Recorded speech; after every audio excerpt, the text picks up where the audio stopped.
I couldn't wait to get here today to show you this, okay? I got the story and I got the footage. Kate Gosselin, okay, so you know, the twins are the oldest in the family. The twins are not part of the +8. They're the 8, and then they're the, wait, they six tuplets, and then twins. Anyway, the twins are 13. And if you have a 13-year-old, like I have a 13-year-old, then you know, basically, this is the age where they turn into jerks. They tell you exactly what they feel, and they have no filter.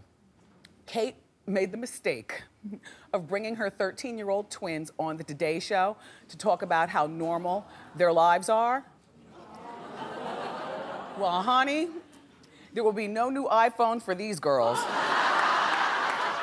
And I know when they got home, she probably took every luxury away from them. Just take a look and then we'll talk. Maddie, what would you want to say about how you and your sister and your family are doing?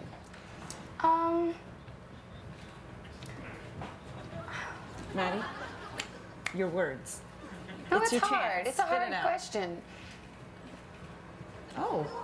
What about you, Kara? So this is their chance to talk. This is the most wordless I've heard them all morning. Yeah. I don't want to speak for them, but Maddie, go ahead. Sort of the things that you said in the magazine, that years later, they're good, they're fine. Go for it, Mad. It's your chance. No, you just said it. Oh, I said it.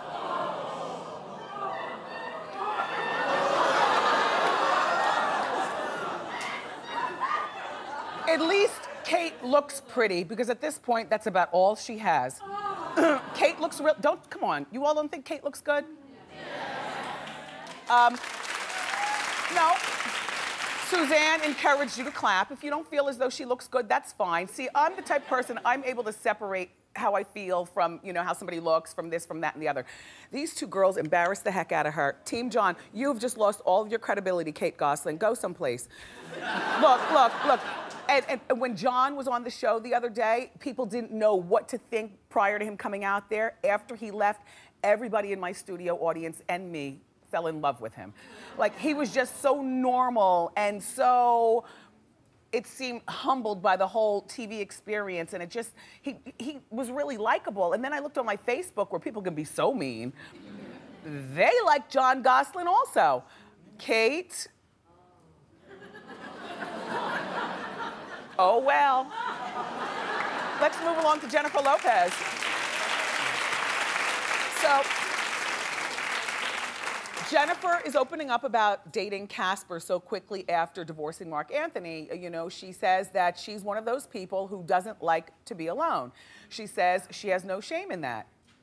I like that she said that. You know why? Because I think that, you know, as we women have developed more position in corporate America and we really are doing our thing, I think that the bad side of that is that we've been shamed into admitting certain things like, I like to keep a nice house for my family, because that sounds so 1800. Or, you know, I'd rather have a man in my life. You know, we're supposed to, I guess, feel like, you know, in 2014, you know, I don't need no man. Well, you know what?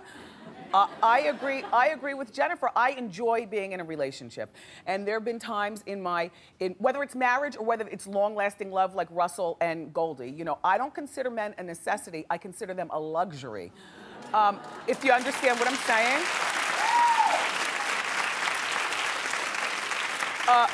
You know, I don't need a man to survive. I don't, you know, that would be a necessity. But that's a luxury that I always want to have in my life. And I've never been lonely, but I have been alone. Like when I've chosen not to be involved with a man because I'm focusing on my career. But that's alone, that's not lonely.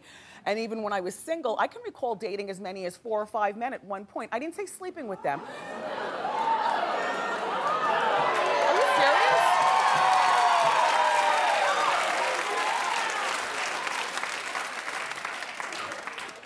Really? You only date one guy at a time? I didn't say sleep with them. I said, you know, have a little dinner with one and then have a little movie with the other. But the purpose of me doing that is because life is short and my dance, like I never had a problem dating when I was single. forever. And, you know, but I was always dating for the purpose of who's gonna be my boyfriend. I liked having the boyfriend title or the wife title or whatever. And I'm glad somebody like Jennifer Lopez says that, because the mogul that she is, the beautiful woman that she is, that's a very ancient idea that a lot of women are told don't believe in or don't admit it, but she's admitted it, so maybe that'll help some of you. If you like, who in the audience likes to have a man in their life? Nothing wrong with that. And regarding marriage, you know, she's been married 3 times. If she married Casper, that would be her 4th marriage. She says she doesn't know if she'll ever get married again. Well, you know what? It doesn't matter, but the point is that she likes to be in a relationship with somebody. And I find that, look, the sex is better, you know, because you can really let go and be yourself, you know. Just, it's all better. So thanks for admitting that, Jennifer, and we like you on American Idol. Yeah.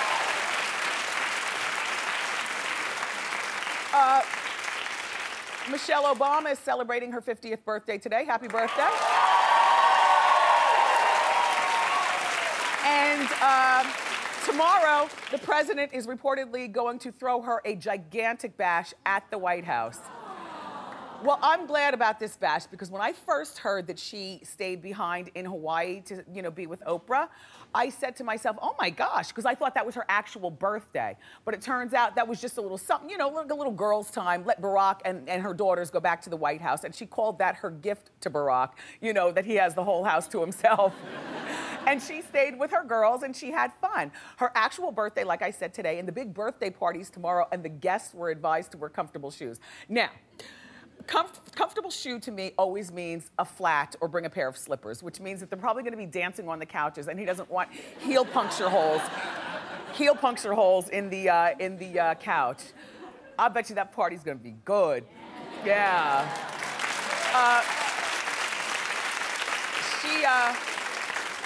She also talked about plastic surgery in People magazine, and I'll tell you what she said. She said,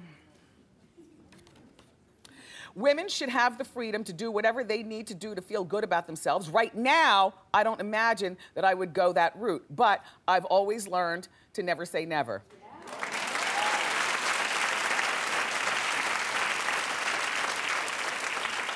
Hashtag, I'm counting down the days till we move out of this godforsaken house so I can become a private citizen again and get my work done.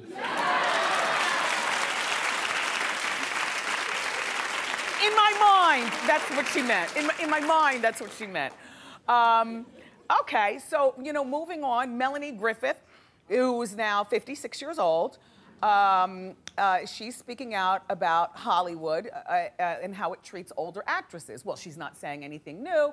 She's saying stuff that actresses have said since forever. I think the first one I heard to really speak out was Michelle Pfeiffer. When Michelle turned 40, you know, she talked about it. Anyway, so here's what Melanie says. She says, it is what I never thought would happen when I was in my 20s and 30s.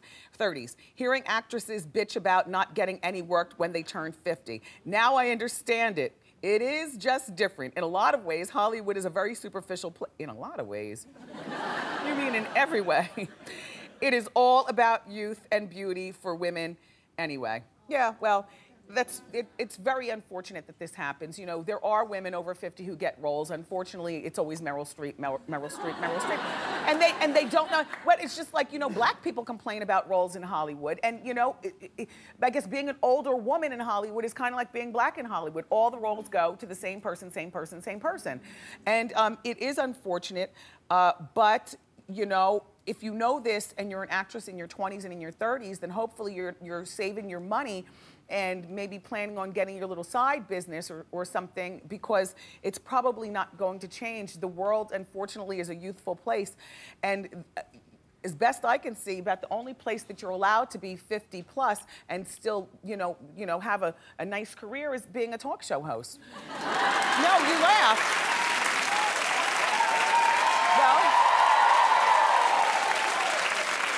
I mean, I'm serious about this. You know, think about it. You know, Barbara Walters is 150. but you still, and you know this is her last year, she's retiring, but you still enjoy Barbara. You know, I am a woman, I'll be 50 this year. I'm glad I'm not an actress.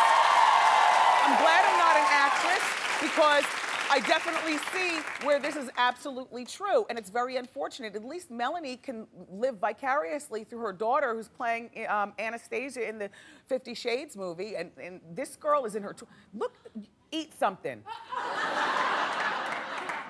Melanie. Melanie. But I love that she's saying this. You know who does it right, though, in Hollywood? I'll tell you who. Goldie Hawn. Yeah. Goldie Hawn has got her daughter, who she's living vicariously through. I never hear her beefing about not getting roles. You know, she's still got her live-in love with Kurt Russell, and she's still, you know, Goldie Hawn was one of the women who said girls should start getting a little nip-tuck something by the time they're 35, so that they gradually, you know, can keep up, so it's not a shock to people. Well, she did say that. She did say that, right? It was 35 or 33? 35. There's something to be said for that. That's a, she looks it. Was that a read? I like you all's family, girl.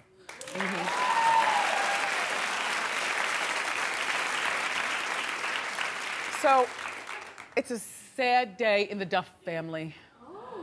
Hillary has split from her husband, Mike. And it's come as such a surprise. Hillary Duff, you know, Mike was a professional hockey player, and these two have been married for 3 years, and they have this cute son named Lucas. Well, apparently he hurt himself in hockey, and so he's not playing anymore. And I guess there's a lot of at-home time. You know, Mike's family is worth untold millions. They are like the Raymore and Flanagan of Canada. You know what I mean? So he, you know, along with being a professional, well-paid ex-hockey player, he comes from a moneyed family. And Hillary, you know, she's doing her thing. Well, reportedly, here's one of the things, allegedly, that has surfaced. They said that they reportedly went to counseling for 18 months and realized that they just wanted different things. 18 months is a long time in a 3-year marriage. That's just a long time. But she was only 23 when she married him. Yeah, and she reportedly still wanted to go out and have fun. And allegedly, Mike, who's 33, is a homebody, and he reportedly wanted more children. Well, this is one of the problems when you get married and you're 23, 25, 27. You know, I've said this before, it's like beating a dead horse. I know I say this a lot, but I just feel like in 2014, marriage is not a practical thing for girls in their 20s. You can fall in deep love. It's just not practical. And some of the older crows watching, I know what you're gonna do. You're gonna get, please, I'm an old crow too. Come on, sisters. Look. Some of the older crows watching are going to, you know, Facebook me, and they're gonna say, Wendy, I got married when I'm 22. I am now 41 years old, and my husband and I are very happy. Well, you're 41. You were born way back then like me. I'm talking about today. Even in my day, I didn't think it was practical, but whatever. Like those, when I graduated from college and I'm going off to my career and girls are going down the aisle with that stupid bun in the oven and that stupid ring, I'm like, are you kidding me? I graduated from college in 1986, and I thought that was a stupid idea to get married at, you know, 21, 23 years old. Anyway, look, you live, you learn, and then you get loves. Hillary is, oh, you got that? That was a reference to the commercial. Hillary is slamming tabloid reports. She was on her Twitter yesterday. She said, don't believe the stuff you read, and she called the various magazines reporting trash. Well, we can only report what we see. I wish them both well. They seem like decent people, whether they're together or apart. I'm sure that they will do a great job co-parenting Lucas. And, you know, I'm sorry to hear about what happened. Yeah.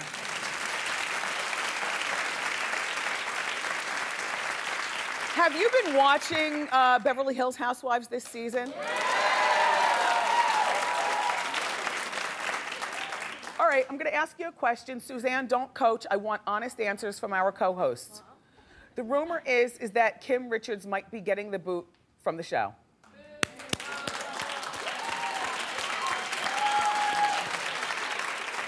I'm sorry, Kim, but you are boring this season. Boring is very nice for real life, you know, because that means you're not up to anything. Unfortunately, when you're on reality TV, we need you to be up to things. Like back when you were pill popping, woo, we loved you. No, we don't want you to go back there. But now this season is just all about her daughters and planning a graduation party, and it's just all like boo. Exactly. Somebody said boo. So the Bravo bosses may just end up losing both sisters because Kyle is saying that if they fire Kim, then Kyle's going to leave. Well, you know what? Oh, no, you know what? I love the solidarity. I love it. And Kim... Now, the people at Bravo are also saying that they don't make casting changes during the season. Well, we do. And I vote for Kim to be voted off in the name of decency, in the name of, her kids are really nice, normal kids. And Kim is now on the sober track, and that's always good. But sober and nice don't work on reality TV. We like cray-cray. And Kim was a child actress. You know, she's worth $1 million according to what we saw online. And her sister, Kyle, in The Beautiful Red, is worth $30 million. So Kyle can afford to leave because she still's got, you know, money in the bank. Kim, on the other hand, doesn't have a way to make an income. This is my suggestion to the Richards girls. Kyle has a boutique. So Kyle, why don't you sign Kim on as 25% owner of the boutique? That's nothing in the bigger scheme of $30 million. That way, she'll be able to keep her credit going, you know, by owning something. And have her there as a full-time manager. That'll keep her busy and kind of in the celebrity light, because every time somebody comes in, they'll ask for an autograph and they'll buy something. But I do like that Kyle would leave if her sister gets fired. And Bravo, I do like that you're allegedly considering firing her in the name of decency.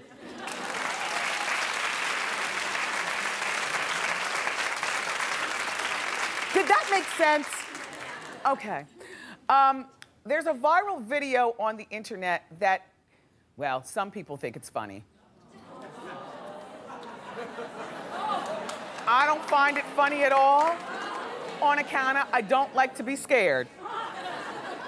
The makers of the horror movie Devil's Due recreated the real-life animatronic baby.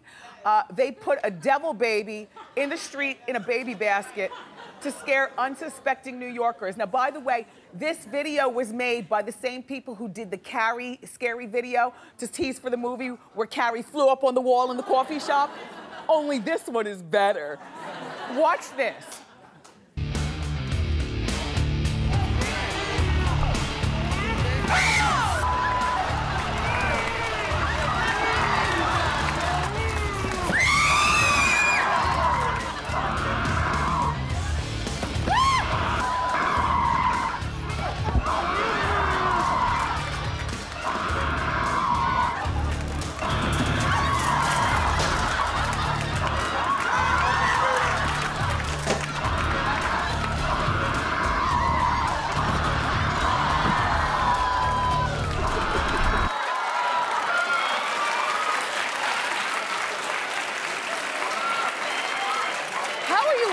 At that. Listen, you know, not for nothing, that is not funny. First of all, I'm not the type, I don't like to be scared. And on account of my heart is getting older, I would be the one, first of all, I'd cry. Second of all, I'd probably catch a heart attack and then sue. So an innocent prank would get somebody like me and then you'd be sued. That is not funny, but the movie looks good. It's Devil's Due and it hits theaters today.